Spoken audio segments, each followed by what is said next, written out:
If you've ever sat in an emergency room thinking, what is taking so long? Did they forget about me? Why are people going back before me?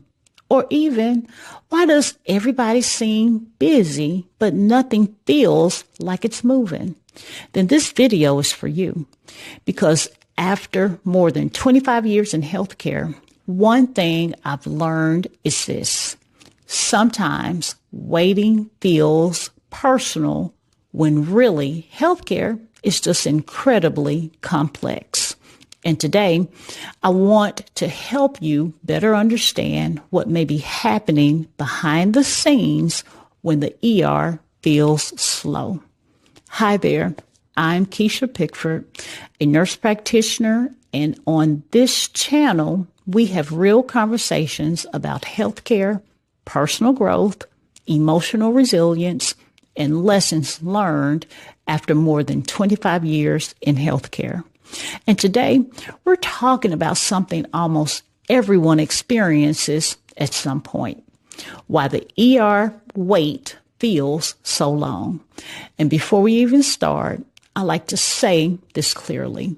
If you've ever felt frustrated, uncomfortable, worried, scared, or overwhelmed while waiting in an emergency room, you are not wrong for feeling that way. Waiting when you don't feel good is hard. Waiting when you're worried about someone you love is hard. Waiting when you're in pain is hard. And I want to help you bridge the gap a little bit between what patients experience and what may be happening behind the scenes in a busy emergency setting. Not to dismiss your frustration and not to defend healthcare, but simply to help people understand, because understanding can sometimes reduce fear, frustration, and confusion.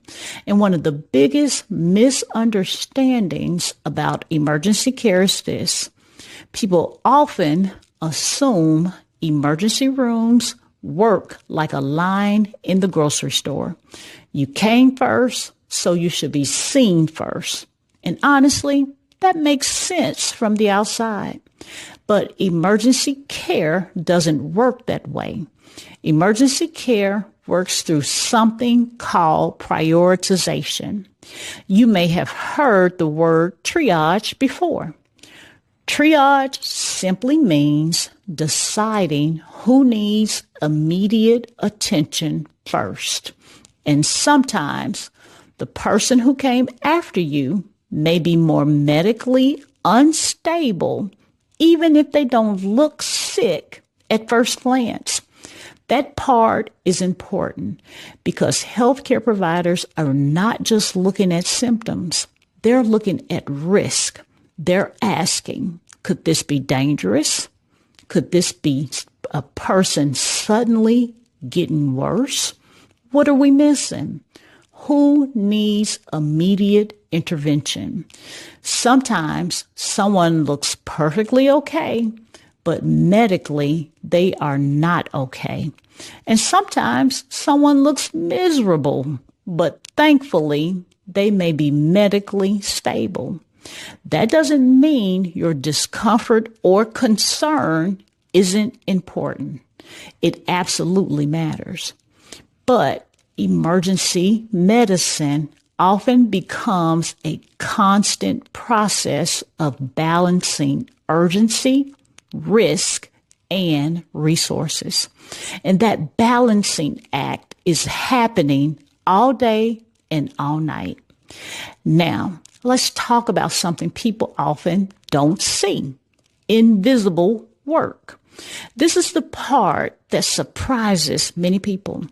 Sometimes in healthcare, the busiest moments don't actually look busy. You may not always see people running around. You may not see alarms going off. You may not see dramatic television-style emergencies. Sometimes the busiest moments are actually quiet. A provider may step out of the room and suddenly look like they disappeared. But behind the scenes, a lot may be happening. They may be reviewing labs, looking at imaging, calling another specialist, checking medications, reassessing multiple patients, reading old records, documenting information, making decisions about what could be serious and what is less concerning. And something I've learned over time in healthcare is this: good decision-making takes thinking. Healthcare is not only movement. Healthcare is also mental work. There's a lot of thinking happening, a lot of problem solving, a lot of prioritizing, and often several patients are being cared for at the same time. And that surprises people sometimes. Many patients assume there is one healthcare provider focused only on them. And understandably so, because when you're scared or uncomfortable, your world understandably becomes smaller in that moment. But in reality, providers are often mentally carrying situations at once, several situations at once.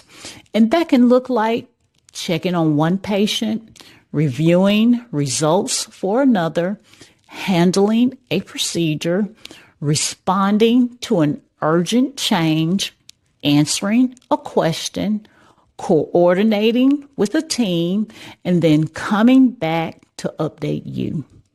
And I think one thing healthcare teaches you over time is this: busy does not always look dramatic. Sometimes busy looks quiet. Sometimes busy looks focused. Sometimes busy looks like someone sitting at a computer thinking very hard. And I know from the outside that can feel confusing. You may think, well, if they're typing, why aren't they helping? But often that typing, reviewing, and thinking is helping, because safe care takes information. Now, another thing that can slow things down in emergency care is this: unexpected emergencies. Emergency departments are unpredictable. A person may walk in very sick. Someone may suddenly worsen. A trauma may arrive. A medical emergency may need immediate attention. And because emergency care is designed around urgency, priorities sometimes shift quickly. That shift is usually invisible to patients waiting in another room or in the lobby. You may never know something major happened. You just experience the delay. And again, I understand how frustrating that can feel, especially when you're tired, in pain, hungry, scared, or worried. But one thing I hope people understand is this: most healthcare workers are not ignoring you. Most people in healthcare truly care. They care deeply. They are trying to move quickly while also trying to move safely. And sometimes safe care simply takes time. Another thing people ask is, why does my provider leave and come back? That is such a fair question. Sometimes people think they came in for 5 minutes and disappeared. And often what happens after a visit is where the real work starts. Information gathering, decision making, reviewing tests, talking to colleagues, checking possibilities, ruling dangerous things out, reassessing priorities. Healthcare is often a process of gathering clues, especially in emergency care. Sometimes answers are immediate. Sometimes they are not. Sometimes things look straightforward at first and become more complicated. And sometimes something that seems scary turns out okay, which is wonderful. Now, if you've ever found yourself in the emergency room, here are a few gentle tips that may help the experience go more smoothly. First, bring a medication list if you can. That helps tremendously. Second, know your medical history as best you can. Third, bring patience where possible.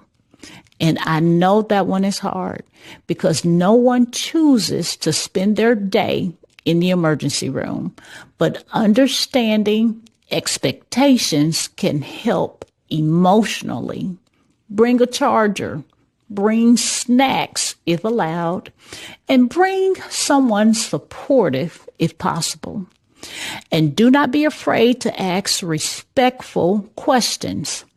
Things like, can you update me? Do we know what we're waiting on? Is there anything I should expect next? Those questions are okay. Advocating for yourself respectfully matters. And finally, I want to leave you with this.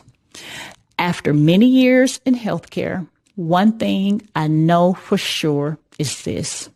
Patients are scared more often than they are difficult.